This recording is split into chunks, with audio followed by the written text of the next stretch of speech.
শুভ অপরাহ্ন, তোমাদের স্বাগত জানাচ্ছি এই এখনকার অনলাইন ক্লাসে।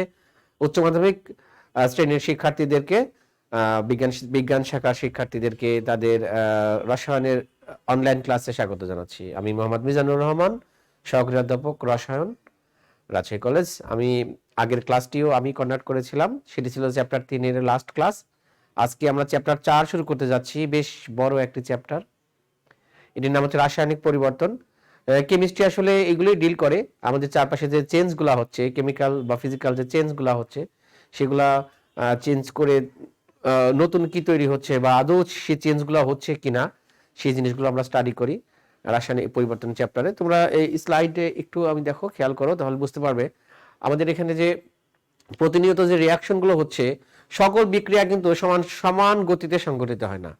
এই বিক্রিয়াগুলো আসলে কি রকম গতিতে চেঞ্জ হয়, একটা সাপেক্ষে আরেকটা কি রকম চেঞ্জ হয়, সেই জিনিসগুলো কিন্তু স্টাডি করব আমরা এই চ্যাপ্টারে। অনেক কিছু নিয়ে ডিসকাস করব, সাম্যাবস্থা স্টাডি করব, আমরা সাম্য ধ্রুবক স্টাডি করব আস্তে আস্তে। দেখো, তো আমরা দেখতে পাচ্ছি, দেখো কোনো কোনো বিক্রিয়া ধীর গতিতে, কোনো কোনো বিক্রিয়া দ্রুত গতিতে, আবার কোনো কোনো বিক্রিয়া সংঘটিত হতে কয়েক বছরও সময় লাগে। যেমন এক টুকরো সোডিয়ামকে তুমি যদি পানিতে ফেলে দাও, সাথে সাথে আগুন ধরে যাবে, ইনস্ট্যান্ট রিয়াকশন হচ্ছে। আবার যদি তুমি পানির মধ্যে বা আর্দ্র আবহাওয়ায় যদি তুমি লোহার একটা টুকরা রাখো, সেখানে মরিচা পড়তে কিন্তু বেশ কয়েকদিন সময় লেগে যেতে পারে। তো এইভাবে আমরা বিভিন্ন চেঞ্জগুলো খেয়াল করি। দেখো, স্লো রিয়াকশন, ফাস্ট রিয়াকশন। তো আসলে এটাকে আমরা কেমিক্যাল কাইনেটিক্স বলবো। এই অংশটুকু কেমিক্যাল কাইনেটিক্স, মানে রাসায়নিক বিক্রিয়ার গতিগুলো নিয়ে স্টাডি করব আমরা। তো তার আগে আমাদের কিছু বেসিক জিনিস নিয়ে আমরা দেখবো আমরা, যেমন গ্রিন রসায়ন বা সবুজ রসায়ন বলে একটা কথা তোমরা এখন শুনতে পাবা, সবুজ রসায়ন।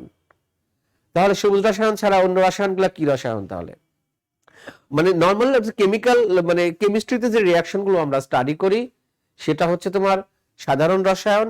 এবং এই রসায়নে যে জিনিসটাকে সামনে নিয়ে আসা হয়, সেটা হচ্ছে তোমার কোন প্রসেসে বিক্রিয়া করলে আমরা বেশি উৎপাদ পাবো, মানে উৎপাদের পরিমাণটাকেই প্রধান ধরা হয়, যে এটি প্রথম টার্গেট ধরা হয়, যে যেভাবে বিক্রিয়া করলে বেশি উৎপাদ পাবো এবং বিক্রিয়াটা লাভজনক হবে, তাড়াতাড়ি উৎপাদ পাবো, সেটাই নর্মাল যে কেমিস্ট্রি আছে, এক্সিস্টিং কেমিস্ট্রির মূল মন্ত্র।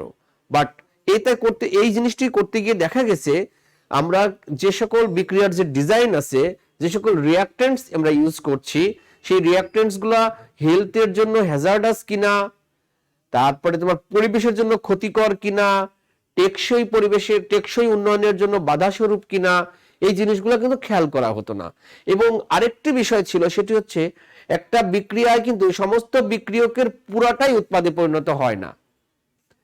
তো এক্সিস্টিং কেমিস্ট্রিতে যে বিক্রিয়াগুলো করা হয়, সেগুলোতে দেখা যাচ্ছে 30% থেকে 40% বিক্রিয়ক মাত্র উৎপাদে পরিণত হলো, বাকিটা কিন্তু তোমার অবিকৃত থেকে গেল। সেটা তাহলে আমাদের অর্থনৈতিক ক্ষতি, এবং সেটাই সেই অবিক্রিয়াকৃত যে অংশটি, সেটা কিন্তু পরিবেশে ফেলে দেওয়া হচ্ছে। সেটি যদি পরিবেশের জন্য ক্ষতিকর উপাদান হয়, তাহলে কিন্তু সেটা হেলথের জন্য হ্যাজার্ডাস হবে। এবং অর্থাৎ এই যে জিনিসগুলা, এইটা হচ্ছে এক্সিস্টিং কেমিস্ট্রির বিষয়। বাট সবুজ রসায়নে বিক্রিয়াগুলোকে এমনভাবে ডিজাইন করা হয় যেন সেখানে ক্ষতিকর বিক্রিয়ক বা হেলথের জন্য যেটা হ্যাজার্ডাস, সেটি ব্যবহৃত হবে না, স্বাস্থ্য ঝুঁকি তৈরি করবে না, তারপর পরিবেশের ঝুঁকি তৈরি করবে না, এই সকল মানে সবকিছুই ভালো নিরাপদ জিনিস আমরা ব্যবহার করব, নিরাপদ বিক্রিয়ক ইউজ করব, এবং সেই বিক্রিয়কের বেশিরভাগই উৎপাদে পরিণত হবে, কোনো বাই প্রোডাক্ট তৈরি হবে না, আমরা নবায়নযোগ্য জ্বালানি ব্যবহার করতে পারবো, মানে বেশি পরিমাণে উৎপাদ পাবো। এই হচ্ছে, এরকম অনেকগুলি মানে ধারা আছে সবুজ রসায়নের। মোটামুটি আন্তর্জাতিকভাবে স্বীকৃত 12টি বিষয়, 12টি নীতি আছে গ্রিন রসায়নের জন্য। আমি কয়েকটি নীতি লিখেছি, তোমরা বই দেখে সব দেখে নিও। তার মধ্যে কয়েকটি ইম্পর্টেন্ট কয়েকটি লিখেছি। একটা হচ্ছে বর্জ্য নিবারণ, নিরাপদ ব্যবহার ও স্বাস্থ্যসম্মত রাসায়নিক পদার্থ নকশীকরণ, মানে ডিজাইন করব আমরা হচ্ছে safe materials, safe raw materials, এবং যেটা হেলথের জন্য হ্যাজার্ডাস না সেটা। তারপরে সলভেন্ট ইউজ করব ভালো, রিনিউয়েবল এনার্জি ব্যবহার করব, বাই প্রোডাক্ট বা সাইড প্রোডাক্ট যেন কম হয় সেটা ব্যবহার করব, অ্যান্ড মোস্ট ইন্টারেস্টিংলি রিসাইকেল করা যায় এই ধরনের পদার্থ আমরা সেখানে ব্যবহার করব। রিসাইকেল মানে পুনর্চক্রায়ন। অর্থাৎ যদি বিক্রিয়কটা উৎপাদে পরিণত না হয় তখন সিস্টেম থেকে সেই বিক্রিয়কটা আমরা কালেক্ট করে আবার ইউজ করব। এই হচ্ছে গ্রিন রসায়নের বৈশিষ্ট্য। প্রিয় শিক্ষার্থীরা,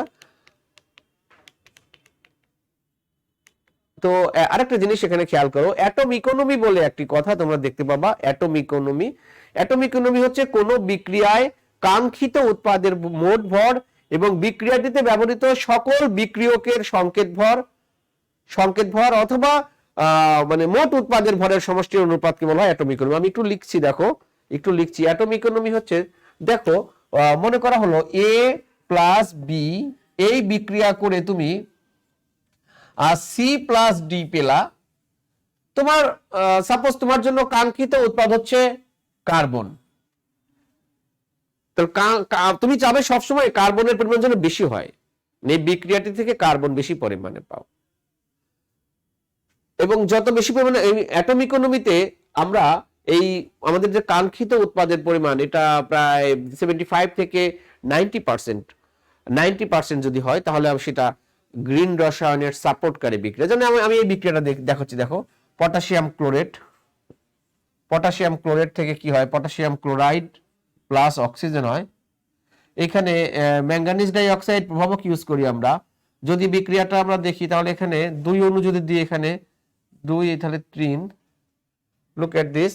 এই যদি হয় বিক্রিয়া, সাপোজ আমাদের কাঙ্ক্ষিত উৎপাদ হচ্ছে অক্সিজেন, কাঙ্ক্ষিত উৎপাদ অক্সিজেন। তো অ্যাটম ইকোনমিকে আমরা শতকরায় প্রকাশ করি। অ্যাটম ইকোনমি এই সমান কি দাঁড়াচ্ছে, আমাদের কি লিখেছি আমি, কাঙ্ক্ষিত উৎপাদের ভর ডিভাইডেড বাই, নিচে তুমি দুইটা জিনিস লিখতে পারো, এক সমস্ত উৎপাদের ভর লিখতে পারো, উৎপাদের সংকেত ভর মানে কি এই তার সহগ সহ যেটা থাকে, সংকেত ভর বলতে সংকেতের সাথে যেটা থাকে সব, কাঙ্ক্ষিত উৎপাদের ভর ডিভাইডেড বাই মোট বিক্রিয়কের ভর অথবা উৎপাদের ভর, দুটো জিনিস ইউজ করতে পারো। মোট বিক্রিয়কের ভর অবলিক মোট উৎপাদের ভর, তুমি যে কোনো একটি এখানে ব্যবহার করতে পারো। আমি মোট উৎপাদের ভর ব্যবহার করে গুণন 100, এখানে এর 100 গুণিতক 100, মানে এটাকে অ্যাটম ইকোনমিকে আমরা পার্সেন্টেজে ব্যবহার করব। এবং দেখো আমার স্লাইডে লেখা আছে, অ্যাটম ইকোনমির মান যত বেশি বিক্রিয়াটি তত পরিবেশ বান্ধব। অ্যাটম ইকোনমির মান যত বেশি বিক্রিয়কটি তত পরিবেশ, লাস্টে যে লাল কালি দিয়ে লেখা আছে, ভেরি ইন্টারেস্টিং। আর এই মান দ্বারা আমরা অ্যাপ্রক্সিমেটলি একটা হিসাব করি যে এই মান দ্বারা কোন বিক্রিয়ক কি পরিমাণ বিক্রিয়ক উৎপাদে পরিণত হচ্ছে তার ধারণা পাওয়া, এবং এটা খুব জরুরি, এই ধারণাটা পাওয়া খুব জরুরি। আচ্ছা, তো আমরা আসলে বোর্ডে যাই, অঙ্ক দেখি আমরা। কাঙ্ক্ষিত অক্সিজেন তাহলে 32 গুণন 2, নিচে হচ্ছে মোট উৎপাদের ভর, তাহলে এখানে আমার মোট উৎপাদ এখানে পটাশিয়াম 39 প্লাস এখানে ক্লোরিন 35.5 গুণন 2 যোগ 3 গুণন 32। তো আমার কাছে ক্যালকুলেটর নাই, তোমরা নিশ্চয়ই যারা ক্লাস দেখছো হিসাব করে দেখতে পারো কত আছে, কত পার্সেন্টেজ আছে। এখানে যেটা আসবে সেটা পার্সেন্টেজে আসবে, মানটা পার্সেন্টেজে আসবে। সাধারণ যে বিক্রিয়াগুলো আছে সেখানে দেখা যাচ্ছে যে এই অ্যাটম ইকোনমির মান বেশ কম, ইভেন 20%, 30%, 40% এরকম হয়। উই ডোন্ট, মানে আমরা গ্রিন রসায়নে এটাকে সাপোর্ট করব না। গ্রিন রসায়নে ওই বিক্রিয়াটি পরিবেশ বান্ধব, ওই বিক্রিয়াটি গ্রিন রসায়নকে সাপোর্ট করছে যার অ্যাটম ইকোনমির মান 75 থেকে বেশি। তো তোমরা হিসাব করে নিশ্চয়ই দেখছো, কমেন্ট বক্সে নয় লিখে দিও, আমি পরে দেখে নেব এই অ্যাটম ইকোনমির মান কত আসছে। আচ্ছা, তো আমরা এটুকু দেখলাম অ্যাটম ইকোনমির বিষয়টি। এবং সাধারণ রসায়নে যে বিকারকগুলো ব্যবহার করা হয় সে বিকারকগুলো বেশি সিএফসি দ্রাবক হিসেবে সিএফসি ব্যবহার করা হয়। সিএফসি কিন্তু আমাদের পরিবেশের জন্য খুবই ক্ষতিকর। এখন দেখো গ্রিন রসায়নে এই লিকুইডটা ইউজ করা হয়। গ্রিন রসায়নে look at the slide, this is super critical carbon ডাই অক্সাইড। এটা কখন সুপার ক্রিটিক্যাল কার্বন ডাই অক্সাইড বলবো আমরা, সন্ধি তাপমাত্রার নিচে কার্বন ডাই অক্সাইডের বিশেষ অবস্থা যেখানে কিছুটা তরলের নাই এবং কিছু গ্যাসের নাই আচরণ করে। মানে কি, নরমালি কার্বন ডাই অক্সাইড তো gaseous substance, but super critical carbon ডাই অক্সাইড হচ্ছে নাইদার লিকুইড নর গ্যাসিয়াস, মানে কিছুটা তরলের নাই কিছুটা গ্যাসের নাই আচরণ করবে। এটা হচ্ছে সুপার ক্রিটিক্যাল কার্বন ডাই অক্সাইড। সন্ধি তাপমাত্রা হচ্ছে যে তাপমাত্রার নিচে বা যে তাপমাত্রায় গ্যাসের উপর চাপ প্রয়োগ করে তরলে পরিণত করা যায়। তোমরা সেকেন্ড ইয়ারে এটা ভালো বুঝতে পারবে, ক্রিটিক্যাল টেম্পারেচার, ক্রিটিক্যাল প্রেসার এগুলো পড়াবো আমরা। এমনি একটু শুনে রাখো, সন্ধি তাপমাত্রা হচ্ছে সেই তাপমাত্রা যে তাপমাত্রায় বা তার নিচের যে কোনো তাপমাত্রায় গ্যাসের উপর প্রয়োজনীয় চাপ প্রয়োগ করে তাকে তরলে পরিণত করা যায়। সন্ধি তাপমাত্রার উপরে যদি গ্যাস থাকে তাহলে তাকে শত চাপ প্রয়োগেও তরলে পরিণত করা যায় না। খুবই ইন্টারেস্টিং জিনিস, আমরা সেকেন্ড ইয়ারে দেখবো এটা। তো এই হচ্ছে সুপারক্রিটিক্যাল কার্বন ডাই অক্সাইড। This is very popular solvent used in green chemistry. সবুজ রসায়নে আমরা এই সলভেন্টটা ইউজ করি। আচ্ছা, এবার চলো আসল বিষয়ে চলে যাই, বিক্রিয়ার হার, রেট অফ রিঅ্যাকশন। এটা আমরা স্টাডি করব। রেট অফ রিঅ্যাকশন, বিক্রিয়ার হার। বিক্রিয়ার হার যে কোনো কিছুর রেট মানে কি? একক সময়ের সাথে যে চেঞ্জ সেটাকে আমরা রেট বলি। একক সময়ের সাথে রেট, অর্থাৎ একক সময়ে বিক্রিয়কের ঘনমাত্রার যে পরিবর্তন ঘটে, মানে নরমালি হ্রাস ঘটে বিক্রিয়কের ঘনমাত্রা, আর উৎপাদের ঘনমাত্রা কি হয়? বৃদ্ধি ঘটে। যেমন ধরো এখানে স্লাইডেও আছে, স্লাইডে দেখে নিতে পারো তোমরা। স্লাইডটা একটু দেন।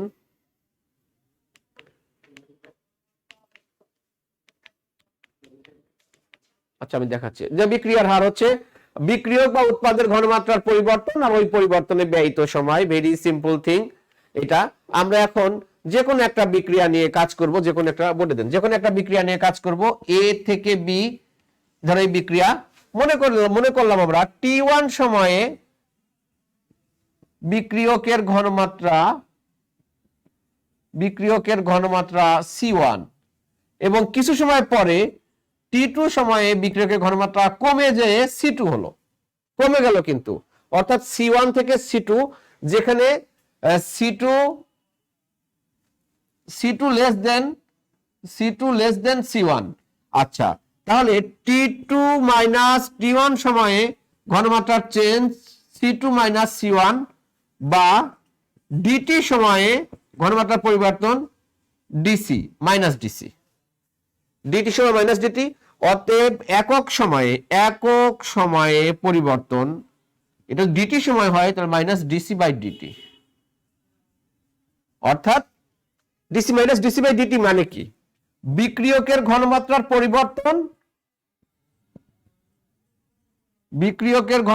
পরিবর্তন ডিভাইডেড বাই ওই পরিবর্তনে ব্যয়িত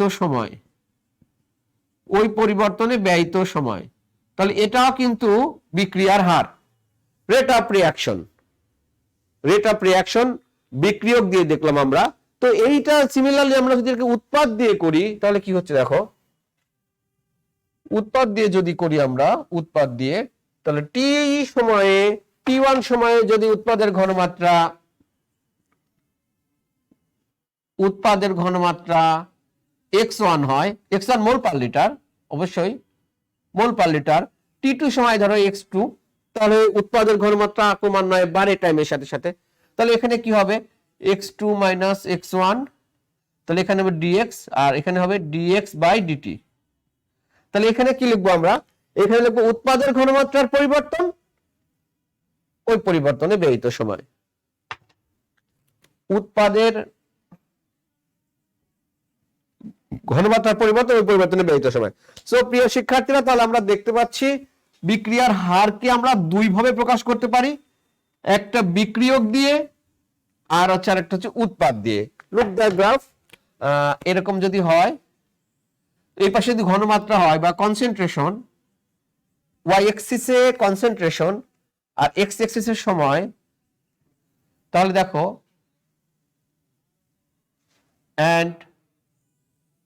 তাহলে এটা দেখো, এটা বিক্রিয়কের সাপেক্ষে, দিস ইজ ফর বিক্রিয়কের সাপেক্ষে, এটা হচ্ছে minus DC by DT. And কারণ শুরুতে বিক্রিয়কের ঘনমাত্রা খুব বেশি, টাইম যত যাচ্ছে বিক্রিয়কের ঘনমাত্রা আস্তে আস্তে কমছে। আর এটা উৎপাদের সাপেক্ষে, এটা হচ্ছে ডিএক্স বাই ডিটি। আস্তে উৎপাদের ঘনমাত্রা একদম শুরুতে কিন্তু জিরো থাকে, কোনো উৎপাদ থাকে না। যত টাইম যাচ্ছে তত কিন্তু উৎপাদের ঘনমাত্রা আস্তে আস্তে বাড়ছে। এই হচ্ছে দুটি বিষয়, লেখচিত্র দিয়ে সবকিছু দেখার চেষ্টা করবে তোমরা। তাহলে একটা DC by DT, DX by DT.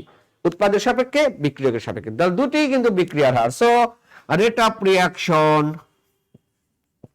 বিক্রিয়া হার আর সমান minus DC DT equal to DX DT. তাহলে প্রিয় শিক্ষার্থীরা, আমরা যদি এটার যদি আমরা একক বের করতে চেষ্টা করি, একক বিক্রিয়া হারের একক কি, what is the unit of rate of reaction, unit বের করে খুব সিম্পল। ডিসি জিনিসটা কি, ঘনমাত্রার পরিবর্তন বা ঘনমাত্রা, ঘনমাত্রার একক মোল পার লিটার, তাহলে উপরে হচ্ছে মোল পার লিটার, নিচে হচ্ছে ডিটি, টাইম, টাইম মানে সেকেন্ড, ধরো এখানে সেকেন্ড ধরলাম, তাহলে কি দাঁড়াচ্ছে আমাদের mole per litre per second. This is the unit of rate of reaction. বিক্রিয়া হারের একক আমরা দেখতে পাচ্ছি মোল পার লিটার পার সেকেন্ড, বা mole per DM cube per second, অথবা mole per DM cube per second. So this দ্য frequently used unit of rate of reaction. আমরা তাহলে এখন আরো কিছু কাজ করব এটা নিয়ে।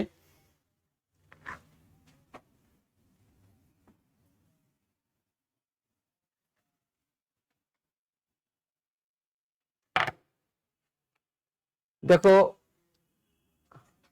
আমি একটা বিক্রিয়া লিখছি, এ এ প্লাস বি বি, এটা হচ্ছে ধরো এল এল এম এম, ব্যাস উপরে হয়ে গেছে না। এই বিক্রিয়াটার আমরা বিক্রিয়া হার বের করব, আমরা বিক্রিয়া হার, হাতের লেখা একটু ছোট, তোমাদের দেখতে সমস্যা হচ্ছে বোধহয়। এটা বিক্রিয়া হার নির্ণয় করব আমরা। বিক্রিয়া হার আর সমান, আমরা বিক্রিয়কের সাপেক্ষেও কাজ করব, উৎপাদের সাপেক্ষেও কাজ করব। লুক, বিক্রিয়া হার আর, তাহলে এখানে মাইনাস ডি কনসেন্ট্রেশন অফ এ, মানে যে বিক্রিয়ক আছে সেটা, এবং নিচে হচ্ছে এ ডিটি। দেখো এটা কেন লিখলাম, আসলে তো আমি 1 মোলের জন্য কাউন্ট করব সব। দেখো এ মোলের জন্য এত, তাহলে 1 মোলের জন্য কত, এটা নিচে নিয়ে আসলাম, এটা নিচে নিয়ে আসলাম। এখন এটা সমান মাইনাস ডি বি ডিটি, এখানে বি সমান, এবার কিন্তু উৎপাদে চলে আসলাম, তাহলে D L divided by L DT সমান ডি এম এম ডিটি। মানে এখানে দেখো সহগগুলা যেটা আছে, এই সহগগুলা কিন্তু আমরা নিচে নিয়ে আসছি, বিকজ আমরা রেট গুলা হিসাব করি সবসময় 1 মোলের জন্য। তাহলে এ মোলের জন্য ডিএ বাই ডিটি 1 মোলের জন্য কত, ওই জন্য এটা নিচে আসছে, বিটা নিচে আসছে, এলটা নিচে আসছে, এমটা নিচে আসছে। আমরা কিন্তু এই বিক্রিয়াতে যে কোনো একটি উপায়ে কিন্তু এই বিক্রিয়কের আমরা এই বিক্রিয়ার আমরা কি নির্ণয় করতে পারি, হার নির্ণয় করতে পারি। তো আমরা এখন স্লাইডে যাব, একটা অঙ্ক দেখি। স্লাইডে যে একটা অঙ্ক দেখি আমরা, দাঁড়াও, এগুলো আমি তোমাদের এতক্ষণ বুঝালাম, এগুলো দেখতে হবে না। এই যে গ্রাফটা দেখতে পাচ্ছ, যে গ্রাফটা আমি ড্র করেছিলাম সেটা। নেক্সট হার ধ্রুবকে একটু পরে আসছি। এই যে এই অঙ্কটা আমরা দেখি, এই স্লাইডে একটু দেখো, আগে স্লাইডটা একটু আগে দেখো। এটা একটা ধরো, এটা একটা বিক্রিয়া, নাইট্রোজেন পেন্টঅক্সাইডকে বিয়োজন করছি আমরা, নাইট্রোজেন ডাইঅক্সাইড আর অক্সিজেন তৈরি হয়েছে। তো এখানে বলা হচ্ছে উপরের বিক্রিয়ার ক্ষেত্রে যদি NO2 এর ঘনমাত্রা এত মোল পার লিটার বৃদ্ধি পায় 6 সেকেন্ডে, তবে বিক্রিয়ার হার নির্ণয় করো। বিক্রিয়ার হার তোমরা খেয়াল করে দেখো, বিক্রিয়া যেটা লেখা আছে সেই সাপেক্ষে কিন্তু আমি লিখেছি মাইনাস ডিসি বাই ডিটি। তো ডিসি এখানে সি হচ্ছে N2O5 এবং নিচে দেখো 2 চলে আসছে ডিটি। তারপরে এটা উৎপাদে দেখো সহগ যেটা 4 আছে, সে 4টা নিচে আসছে, মানে 4 মোলের জন্য কত, 1 মোলের জন্য কত। আচ্ছা, আর হচ্ছে অক্সিজেন এখানে আছে। তো এখানে এটা প্লাস দেওয়া ঠিক হয়নি, প্লাস মাঝখানে চিহ্নটা ইগনোর করো, প্লাস হবে না, এটা এটা ইকুয়াল টু হবে। আমি যারা অঙ্কটা লিখে নিই, তাহলে স্লাইড বোর্ডে আসে না, আবার স্লাইড থাক, আমি অঙ্কটা তোমাদের করে দিচ্ছি, অঙ্কটা তোমাদের আমি করে দিচ্ছি। 2N2O5 এইটা কি হচ্ছে 4NO2 প্লাস অক্সিজেন। এই বিক্রিয়া বলা হয়েছে 6 সেকেন্ডে NO2 এর ঘনমাত্রা, কনসেন্ট্রেশন অফ NO2 বৃদ্ধি পায় কতটুকু, 3 মোল পার লিটার বৃদ্ধি পাচ্ছে প্রতি 6 সেকেন্ডে, এত বৃদ্ধি পাচ্ছে। তাহলে এই বিক্রিয়ার হার কত? প্রিয় শিক্ষার্থীরা, এই বিক্রিয়ার হার আমরা তিনটা ওয়েতে নির্ণয় করতে পারি। এক, যদি এটার ঘনমাত্রা দেওয়া থাকতো সেটাও পারতাম, এটার পারতাম, এটার পারতাম। আমাদের হাতে ওয়ে আছে, দেখো আমরা আগেই যে লিখেছিলাম N2O5 divided by half DT সমান, এখানে আমরা লিখেছিলাম 1/4 হবে, কারণ সহগ 4 DNO2, তারপর এখানে DT। আর এখানে আরেকটি উপায় আছে আমাদের, DO2 DT। এখানে স্লাইডে ভুল আছে, এখানে স্লাইডে প্লাস ছিল, আসলে সমান চিহ্ন হবে, এখানে ইকুয়াল টু হবে। তো এই তিনটা যে ফিগার আছে, তিনটা যে কোনো একটা থেকে আমরা বিক্রিয়ার হার নির্ণয় করতে পারি। এই সবগুলো এই মানে কিন্তু বিক্রিয়ার হার, দিস ইজ বিক্রিয়া হার বা rate of reaction. You can get the rate of reaction by calculating any of the 3 digits. আচ্ছা, এখানে আমরা তাহলে এটা নাই, আমাদের আছে কোনটা, এটা দেওয়া আছে, তাহলে 1/4, এখানে এই মানটা দেওয়া আছে কত, এই যে এই মানটা দেওয়া আছে 3.0, এন্ড নিচে DT, ও DT কত, DT 6 সেকেন্ড, 6 দেওয়া আছে, মানে সময় ব্যবধান 6 সেকেন্ড। তাহলে তুমি এটার হার বের করতে হলে কি করতে হবে, তাহলে বিক্রিয়ার হার জাস্ট এইটাকে 24 দিয়ে ভাগ করলে যেটা হবে সেটা হচ্ছে আমাদের বিক্রিয়ার হার। তো তুমি যদি এই সংখ্যাটা লিখতে পারো, তাহলে সেখান থেকে তুমি ক্যালকুলেট করতে পারবা সংশ্লিষ্ট বিক্রিয়ার হার কত। এভাবে আমরা ক্যালকুলেট করি। আরো আমরা দেখতে পারি, আরো দু একটা দেখতে পারি আমরা।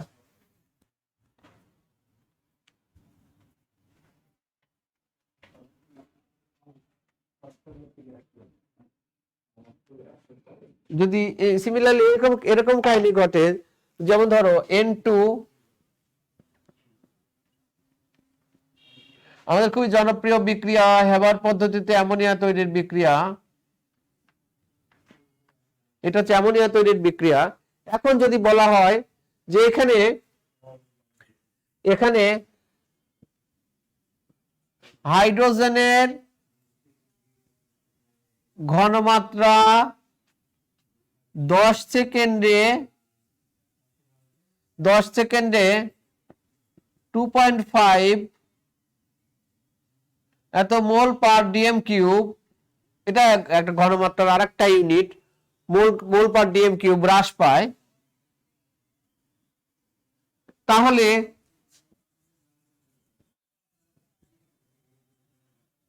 বিক্রিয়ার হার কত?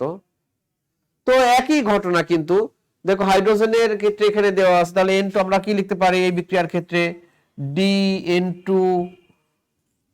DT সমান মাইনাস DH2 DT, এইখানে আর মাইনাস দেব না আমরা, হাফ DT। সো আমরা যেভাবে ক্যালকুলেট করি, তো আমরা কোনটা নিয়ে কাজ করব, যেটার কিছুটা ইনফরমেশন দেওয়া আছে সেটা নিয়ে। দেখো হাইড্রোজেনের ইনফরমেশন দেওয়া আছে, তো আমাদের চোখ চলে যাবে এখানে চলে যাবে, because concentration of hydrogen is given, তাহলে হ্রাস পায়। তাহলে এখানে কত হবে, H2 এর মান দেওয়া আছে হচ্ছে কত, 2.5 10⁻³ এর নিচে হচ্ছে কয় সেকেন্ড, 10 সেকেন্ড। তার সাথে কিন্তু এখানে একটা জিনিস বাদ গেছিল আমার, 3 হবে এখানে, দেখো এই 3টা এখানে হবে, হাইড্রোজেনের 3টা হবে এখানে। তাহলে এখানে কি দাঁড়াচ্ছে, হচ্ছে এখানে 3, ব্যাস, এই সংখ্যাটা হবে mole per DM cube per second. So this is the calculative value of this rate of reaction. এই রিয়াকশনের রেট আচ্ছা এইভাবে আমরা বের করতে পারবো। তো হচ্ছে প্রিয় শিক্ষার্থীরা, আমরা আরো কিছু জিনিস তোমাদের দেখাচ্ছি এখন। এবার হার ধ্রুবক নিয়ে কাজ করব। দেখো হার ধ্রুবক কি, হার ধ্রুবক কিন্তু স্লাইড দেখায়নি আগে, বিক্রিয়ার হার ধ্রুবক তো স্লাইড দেখাচ্ছি। হ্যাঁ, বিক্রিয়ার হার ধ্রুবক, গুড। আচ্ছা, একটা সাধারণ বিক্রিয়া লেখা আছে, দেখো এখানে তার সহগ সহ লেখা আছে, একটা উৎপাদ বিবেচনা করছি আমরা। এখানে মনে করা হলো বিক্রিয়ক এর মোলার ঘনমাত্রা concentration of A, dear students জানো তোমরা কেমিস্ট্রিতে থার্ড ব্র্যাকেট দিলেই মনে করা হবে সেটি তার ঘনমাত্রা মিন করা হচ্ছে বা মোলার ঘনমাত্রা মিন করা হচ্ছে। তাহলে এ এর মোলার ঘনমাত্রা কনসেন্ট্রেশন অফ এ, আর বি এর মোলার ঘনমাত্রা কনসেন্ট্রেশন অফ বি। তাহলে বিক্রিয়ার হার, এই তো বিক্রিয়া এম এ এম বি উৎপাদ। কোন একটা বিক্রিয়ার মানে রেট ডিপেন্ড করবে হচ্ছে বিক্রিয়কের সক্রিয় ভর বা বিক্রিয়কের ঘনমাত্রার উপর। বিক্রিয়কের ঘনমাত্রা বেশি, বিক্রিয়ার রেট বেশি, বিক্রিয়কের ঘনমাত্রা কম, রেট কম। এবং এখানে আবার কথা আছে, এটা কিন্তু আবার বিক্রিয়ার ক্রম বলে একটা কথা আছে, অর্ডার অফ রিঅ্যাকশন। কোন বিক্রিয়ার আর ঘনমাত্রা কোন বিক্রিয়কের উপর নির্ভর করছে এটি কিন্তু এক্সপেরিমেন্টাল বিষয়, সেটি পরে আসছে সে কথায়। মনে করা হলো এই বিক্রিয়কের হার দুটা বিক্রিয়কের ঘনমাত্রার উপর নির্ভর করে, এর উপরও নির্ভর করে, বির উপরও নির্ভর করে, এটা মনে করা হলো। তাহলে বিক্রিয়ার হার কি দাঁড়াচ্ছে? বিক্রিয়ার হার দাঁড়াচ্ছে, বিক্রিয়ার হার প্রপোর্শনাল টু এ, ও এন কি লিখলাম এটা, এনবি, এখানে এনবি হবে, সরি এনবি। আচ্ছা, তাহলে এন।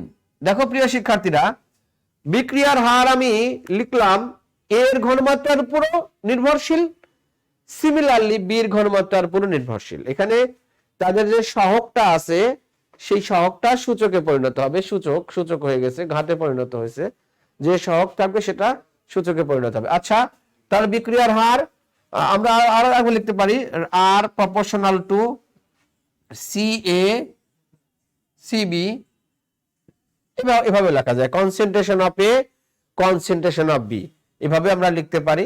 এখন আমরা কাজ করব, এই সমানুপাতিক সাইনটা তুলে দিলে আমরা একটা কনস্ট্যান্ট পাচ্ছি কে। দেখো এই কেটা হচ্ছে বিক্রিয়ার হার ধ্রুবক, যে কেটা পাচ্ছি সেটি হচ্ছে বিক্রিয়ার হার ধ্রুবক। এখন মজার বিষয় হচ্ছে আমি যে বিক্রিয়কগুলো ইউজ করেছি সেগুলোর ঘনমাত্রা যদি 1 মোল পার লিটার হয়, মানে 1 মোল পার লিটার হয়, তাহলে কি দাঁড়াচ্ছে এটিও 1 ইজিক্যাল টু কে। মানে এইখানে আর বলতে এখানে কিন্তু এখানে আর হচ্ছে বিক্রিয়ার হার, আর কে আমরা এটা লিখতে পারি ডিসিডিটিও লিখতে পারি। ডিসিডিটি লেখা যায়, আরো লেখা সেম কথা, কারণ আমরা বিক্রিয়ার হার মিন করছি এটা। তাহলে দাঁড়াচ্ছে কি, এখন দেখো বিক্রিয়ার হার এবং হার ধ্রুবক একই হয়ে গেল। কোন স্পেশাল ক্ষেত্রে বিক্রিয়ার হার এবং হার ধ্রুবক একই হচ্ছে এটি একটু খেয়াল করার চেষ্টা করি।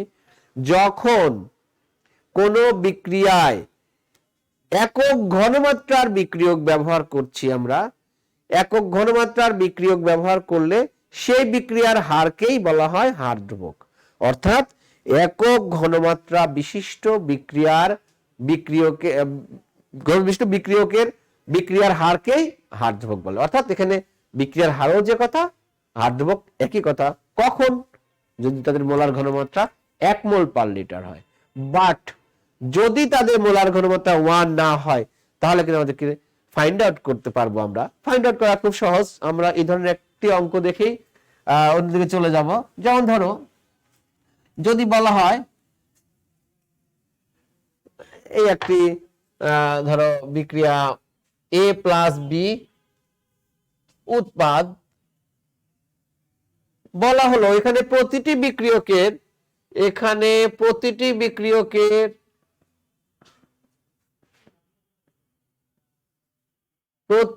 বিক্রিয়কের ঘনমাত্রা 2.0 মোল পার লিটার। আচ্ছা, মোল পার লিটার। তারপরে হচ্ছে এখানে বিক্রিয়ার হার ধ্রুবক, বিক্রিয়ার হার দেওয়া আছে 3.0 10 inverse -5 mol per liter per second. So two things are given here. Rate of reaction is given and the concentration of reactants are given. So what would be the rate constant? বিক্রিয়ার হার ধ্রুবক কত? তাহলে বললো বিক্রিয়ার হার ধ্রুবক নির্ণয় করো। বিক্রিয়ার হার ধ্রুবক নির্ণয় করো। এটা যদি আস্কিং হয় তাহলে আমরা কি করতে পারি?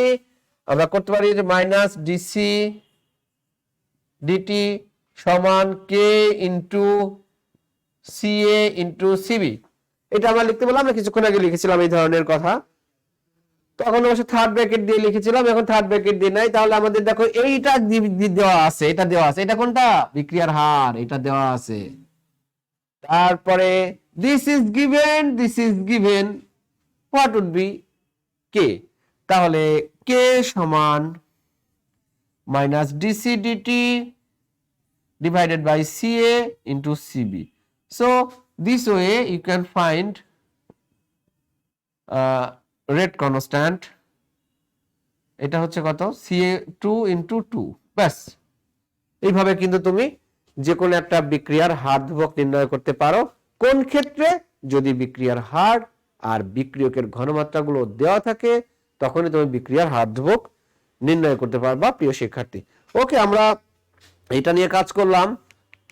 নেক্সটে কি আছে দেখি আমরা, এইগুলা ভালো করে খেয়াল করবো। নেক্সট, ওকে, এই স্লাইডটা একটু দেখে নাও। এই স্লাইডটা বিক্রিয়ার হারের উপর প্রভাব বিস্তারকারী নিয়ামক। তোমরা ছোটবেলা থেকে জানো একটা রিয়াকশনকে, মানে রিয়াকশন হওয়ার জন্য কতগুলা কন্ডিশন লাগে। তোমরা ওই সময় পড়েছো বিক্রিয়কগুলা পরস্পরের সংস্পর্শে আসতে হয়, টাচে আসতে হয়, তারপরে টেম্পারেচার বা প্রেসার লাগে, সংঘর্ষ হতে হয়, মানে বিক্রিয়ক অণুগুলোর মধ্যে পরস্পরকে দেখা হতে হয়। এগুলা আমরা জানো তুমি এটা। তো এখানে লেখা আছে তাপমাত্রার প্রভাব, ইয়েস ডেফিনেটলি। এবং এটাও জানো টেম্পারেচার বাড়লে বিক্রিয়ার হার বাড়ে, জানো এটা। এবং প্রতি 10 ডিগ্রি সেলসিয়াস তাপমাত্রা বাড়লে বিক্রিয়ার হার দ্বিগুণ বা 3 গুণ পর্যন্ত বৃদ্ধি পায়। এটুকু তোমাদেরকে জানা থাকতে হতে পারে।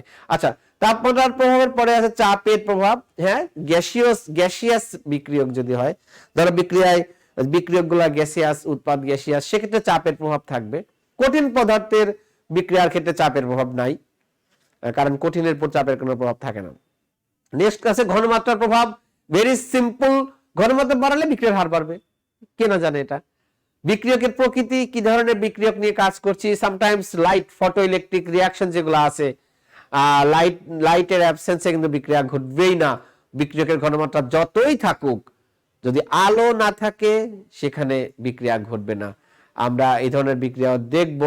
তো আমার যেটা সবচেয়ে জরুরি তোমাদের দেখানো সেটা হচ্ছে এই বিক্রিয়ার হারের উপর তাপমাত্রার প্রভাব সম্পর্কিত সমীকরণটা তোমাদের আমি এখন দেখাবো।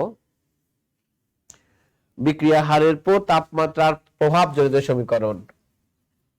সবচেয়ে টেম্পারেচারের প্রভাব সবচেয়ে বেশি, তো এটা নিয়ে আমরা কাজ করব এখন। বিক্রিয়া হারের উপর তাপমাত্রার প্রভাব জনিত বিক্রিয়া হারের উপর তাপমাত্রার প্রভাব, এটা আমরা একটা ইকুয়েশন দিয়ে পড়ব। তাপমাত্রা নরমালি আমরা জানি টেম্পারেচার বাড়লে বিক্রিয়ার হার বাড়ে। কেন বাড়ে? টেম্পারেচার বাড়লে বিক্রিয়কের অণুগুলোর মোবিলিটি বাড়ে, মানে মুভমেন্ট বাড়ে। মুভমেন্ট বাড়লে তাদের মধ্যে পরস্পরের মধ্যে সংঘর্ষ বেশি হয়। যত বেশি সংঘর্ষ হবে তত রিয়াকশনের রেট বাড়বে, তো সেখান থেকে আমরা বেশি উৎপাদ পাবো। এটাই আমরা কিছু ইকুয়েশন দিয়ে দেখবো আমরা। তাহলে বিক্রিয়ার হার ধ্রুবক কে সমান A into E to the power minus EA by R T. তোমরা স্লাইডে দেখতে পারো, স্লাইডে মনে হয় থাকতে পারে এটা, স্লাইডটা একটু দেন তো, স্লাইডে থাকতে পারে এটা।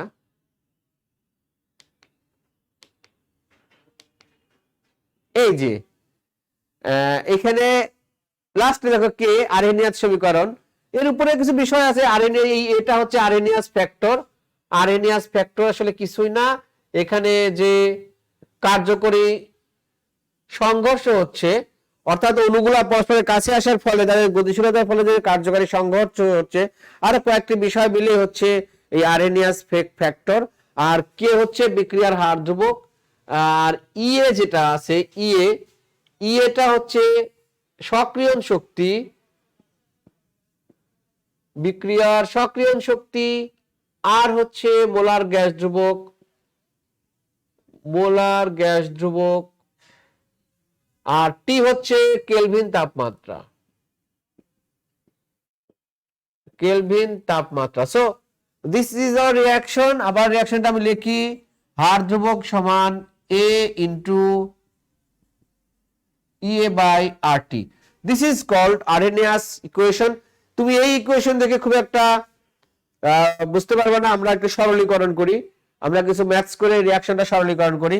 উভয় পাশে লন নেই, ln K ln A minus EA by R T. আমরা একটু সিম্পলিফাই করছি এই রিঅ্যাকশনটা। এখন লনের পরিবর্তে আমরা ন্যাচারাল লগ দেওয়া আছে, এখানে আমরা 10 ভিত্তিক লগ বা নিই, সেটা তাহলে 2.303 লগ কে আমি 2.303 লগ এ, মানে লন সমান যেটা লিখলাম সেটা, এখানে ইএ by 2.303 sorry EA by R টি এটা লিখলাম। এখন এই সমীকরণের উভয় পক্ষকে আমি 2.303 যদি ভাগ করি তাহলে কি পাচ্ছি আমি, বা লগ কে সমান log A minus EA by R T হলো। এবার একটু আমি একটু গুছিয়ে লিখতে চাচ্ছি, বা লগ কে এইটা এই পাশে নিয়ে আসি, ইএ বাই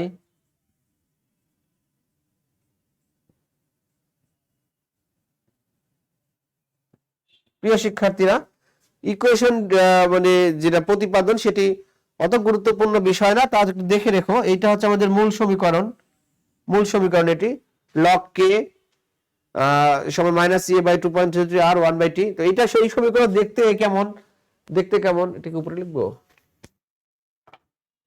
আচ্ছা, এই সমীকরণটি দেখতে কেমন দেখাচ্ছি আমি। তোমরা সরলরেখার সমীকরণ দেখেছো, আমি সমীকরণ আবার লিখছি। আরহেনিয়াস ইকুয়েশনটা লগ কে লগ এখানে হচ্ছে মাইনাস ই এ বাই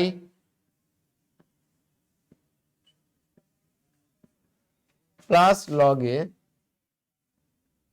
এটা হচ্ছে আরহেনিয়াস ইকুয়েশন। এই সমীকরণটা দেখতে এক্স্যাক্টলি y সমান mx প্লাস সি এর মতো দেখতে, mx প্লাস সি। তো ঢাল এখানে নেগেটিভ দেখা যাচ্ছে, ঢাল নেগেটিভ, এই যে এখানে এটা নেগেটিভ।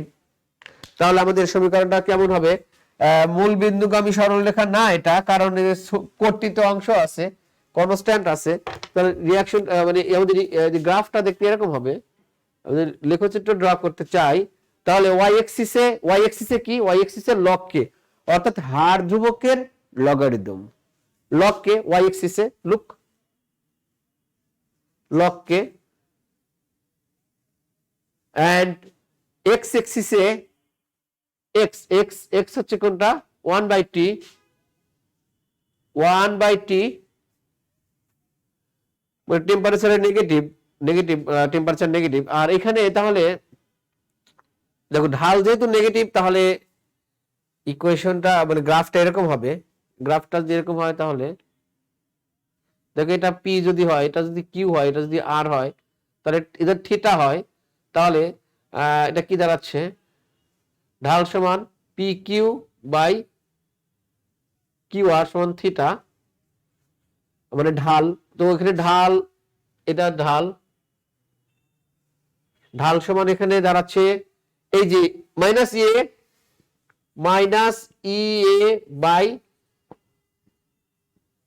আর, এটাই ঢাল, এটাই ঢাল দেখতে পাচ্ছি আমরা। তো আমরা এই ইকুয়েশন দিয়ে ম্যাথমেটিক্স দেখে নিও, আমরা কেমিস্ট্রি অ্যাপ্লাই করব এখানে, যে আসলে এইটা দিয়ে আমরা কি বোঝানোর চেষ্টা করছি। আসলে এখানে তাকাও সবাই, এই যে টেম্পারেচারের সাথে হাড় ধ্রুবকের কি রিলেশন সেটা দেখব। এই যে নতুন একটা শব্দ আসলো সক্রিয়ণ শক্তি বা অ্যাক্টিভেশন এনার্জি, তার সাথেই বা বিক্রিয়ার হার ধ্রুবকের কি রিলেশন সেটা আমরা দেখব সবই। সো আমাদের এই ইকুয়েশনটা এখন মাথা ব্যথার বিষয়। এই ইকুয়েশনটা পাইছি আমরা হচ্ছে আরএনএয়ার সমীকরণ থেকে। সেটি আবার দেখো তাহলে টির সাথে কে রিলেশন কি? তোমার মনে হতে পারে স্যার ব্যস্তানুপাতিক, নাও এই টির আগে কিন্তু নেগেটিভ সাইন আছে, নেগেটিভ সাইন, টির আগে নেগেটিভ সাইন আছে। তাহলে নেগেটিভ সাইন থাকলে এই টি নিচে থাকলেও টি মনে হয় উপরেই আছে, অর্থাৎ তাপমাত্রার সাথে হাড় ধ্রুবকের সম্পর্ক সমানুপাতিক। সেটাই তো বললাম যে টেম্পারেচার বাড়ালে বিক্রিয়ার হার যদি বাড়ে তাহলে হাড় ধ্রুবকও বাড়বে। তাহলে টি এবং কে পরস্পরের সমানুপাতিক, সমানুপাতিক। ওকে, আচ্ছা, তার মানে কি টেম্পারেচার বাড়ালে আমরা বিক্রিয়ার হার বেশি পাচ্ছি। ইয়ে যেটা আছে সক্রিয়ণ শক্তি, আমি তোমাদের সক্রিয়ণ শক্তি সম্পর্কে একটু ব্যাখ্যা আজকে দিয়েই যাব। সক্রিয়ণ শক্তি হচ্ছে সেই পরিমাণ শক্তি যা অর্জিত না হলে কোনো রাসায়নিক বিক্রিয়া সংগঠিত হয় না। অর্থাৎ বিক্রিয়া সংগঠনের জন্য ন্যূনতম যে শক্তি, সেই শক্তিকে বলতেছি সক্রিয়ণ শক্তি। আচ্ছা, একটু পরে তো ইয়ে যদি ইয়ের সাথে কে এর সম্পর্ক কি? কে এন্ড ইয়ে, এইটা হচ্ছে ব্যস্তানুপাতিক, বিকজ তার আগে তো মাইনাস আছে। অর্থাৎ বিক্রিয়ার সক্রিয়ণ শক্তি যদি বাড়ে তাহলে বিক্রিয়ার হার কমবে, আর বিক্রিয়ার সক্রিয়ণ শক্তি যদি কমে তাহলে বিক্রিয়ার হার বৃদ্ধি পাবে। আমরা কিন্তু চলো এইখানে এই গ্রাফ দিয়ে টেম্পারেচার দিয়ে ব্যাখ্যা দিতে পারি কিনা।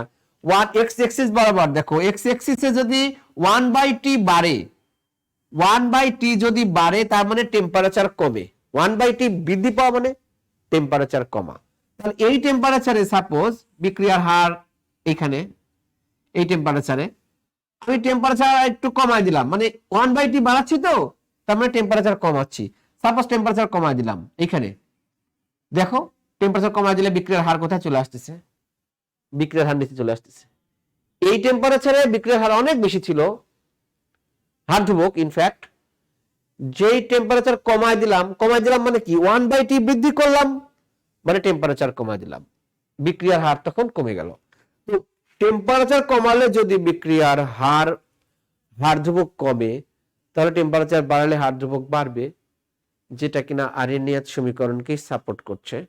সো দিস ইজ হাউ আমরা গ্রাফ দিয়েও রিপ্রেজেন্ট মানে করতে পারছি, আমরা টেম্পারেচারের সঙ্গে বিক্রিয়ার হারের রিলেট করতে পারছি, at the same time reaction দিয়েও করতে পারছি। দেখো তুমি এই রিয়াকশনটা যদি লিখতে পারো তো রিয়াকশন দেখেই সব এই সমস্ত লেকচার দিতে পারবা, যে টেম্পারেচারের সঙ্গে হার ধ্রুবকের কি রিলেশন, সক্রিয়ণ শক্তি কি রিলেশন। সক্রিয়ণ শক্তি তো দেখায়নি, এই দেখো সক্রিয়ণ শক্তি, এটা যদি একটা রিয়াকশন হয়, এটা যদি বিক্রিয়কের, এই যে দেখো তোমরা এরকম চিত্র মনে হয় 9, 10 দেখেছো নাকি কে জানে।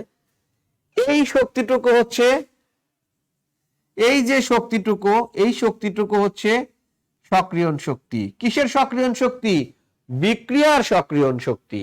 ধরো এটা একটা রিয়াকশন, আমি আরেকটা রিয়াকশনের কথা এখানে পাশে আমি আরেকটা রিয়াকশন লিখছি, আরেকটা রিয়াকশন দেখো এখানে, এই রিয়াকশনটা এখানে সক্রিয়ণ শক্তির মান এখানে কম, দেখো ই এর মান কম। সাপোজ এখানে এই মানটা হচ্ছে 50, এই মানটা 30, এখানে এই মানটা 10 না 20 ধরলাম, 20, এখানে এই মানটা হচ্ছে 70। তাহলে এখানে সক্রিয়ণ শক্তির মান 70 মাইনাস 50 20 সমান 50, আর এখানে সক্রিয়ণ শক্তির মান হচ্ছে ই এর মান হচ্ছে 20। এখানে সক্রিয়ণ শক্তি 50, মানে এই বিক্রিয়া সংঘটিত হতে হলে এই শক্তির এই বাধা অতিক্রম করতে হবে, এত বেশি শক্তি পাওয়া লাগবে, 50 কিলোজুল পেতে হবে, মিনিমাম 50 কিলোজুল পেতে হবে এই শক্তি, এই বিক্রিয়া হতে হলে। আর এই বিক্রিয়া হওয়ার জন্য 20 কিলোজুল শক্তি লাগবে। তো প্রিয় শিক্ষার্থীরা, তোমরা বুঝতেই পারছো এই ক্ষেত্রে বিক্রিয়ার হার কম, কারণ বিক্রিয়া হওয়ার জন্য অধিকতর শক্তি লাগছে।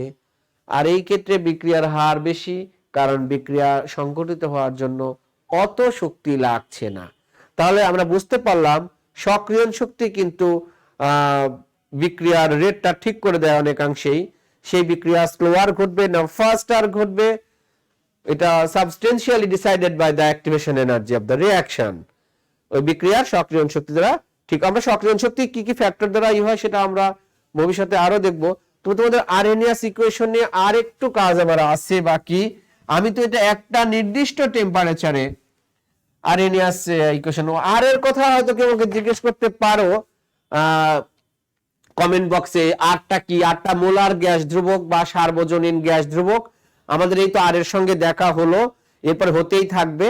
আরটা হচ্ছে এক মোল গ্যাসের তাপমাত্রা 1 কেলভিন বৃদ্ধি করলে গ্যাসের আয়তনের যে সম্প্রসারণ হয় এবং তার জন্য যে কাজ হয় সেটা হচ্ছে মোলার গ্যাস ধ্রুবক।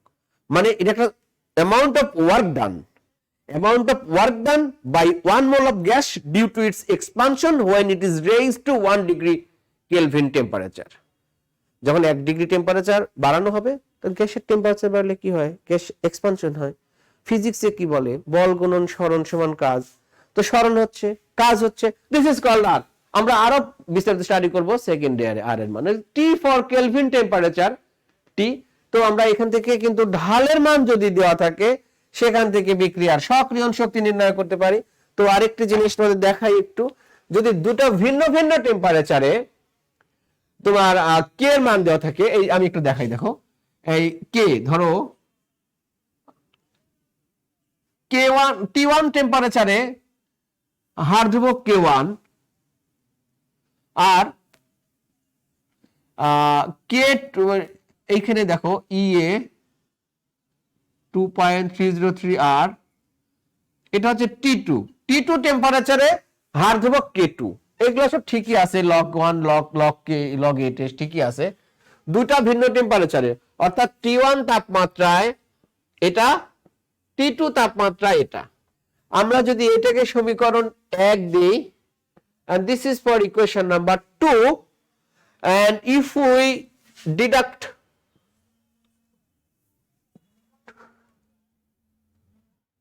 আচ্ছা, তাহলে এখানে কি দাঁড়াচ্ছে? log K2 minus log K1,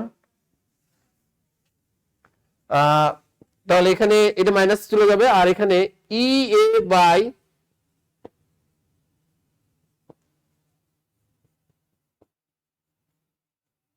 দেখো সিম্পল ম্যাথ, এখানে কি হবে?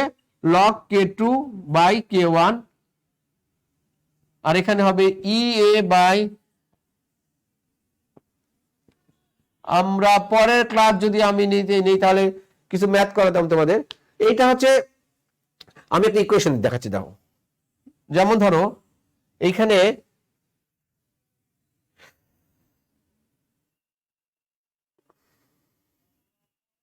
T1 টেম্পারেচারে, ধরো T1 কত 50 ডিগ্রি সেলসিয়াস টেম্পারেচারে বিক্রিয়ার হার ধ্রুবক এখানে 1.5 10 ইনভার্স -5, আর 70 ডিগ্রি সেলসিয়াস টেম্পারেচারে বিক্রিয়ার হার ধ্রুবক হলো 1.5 10 ইনভার্স -3। হার ধ্রুবক বাড়লো 70 degree Celsius, 20 degree Celsius temperature বাড়ানোর ফলে হার ধ্রুবক বেড়ে গেল। তার মানে এখন দুটা নির্দিষ্ট তাপমাত্রায় হার ধ্রুবকের মান দেওয়া আছে। What will be the activation energy of the reaction? তার মানে এখানে একটু তাকাও, দেখো K2 এর মান দেওয়া আছে, K2 দেওয়া আছে, K1 এর মান দেওয়া আছে, T1 এর মান দেওয়া আছে, T1 কত 50, T2 এর মান দেওয়া আছে 70। তাহলে আমরা আমরা দেখতে পাচ্ছি যে তোমার সমস্ত K2 K1 T1 T2 সব দেওয়া আছে। তাহলে আমরা এর মানটা কিভাবে বের করব? এর মানটা আমরা কিভাবে ক্যালকুলেশন করব? সবগুলো মান দেওয়া থাকলে আমরা সিম্পল ম্যাথমেটিক বা অ্যালজেব্রিক ফর্মুলা অনুযায়ী আমরা অ্যাক্টিভেশন এনার্জির মান বের করব। তো প্রিয় শিক্ষার্থীরা, আজকে আমি আর আগাতে চাচ্ছি না, আর অনেক কথা ছিল।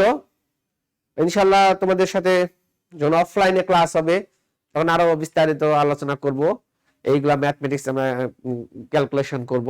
তো আজকে এই পর্যন্তই, দেখা হবে পরবর্তী কোনো ক্লাসে। ভালো থাকো তোমরা, আল্লাহ হাফেজ।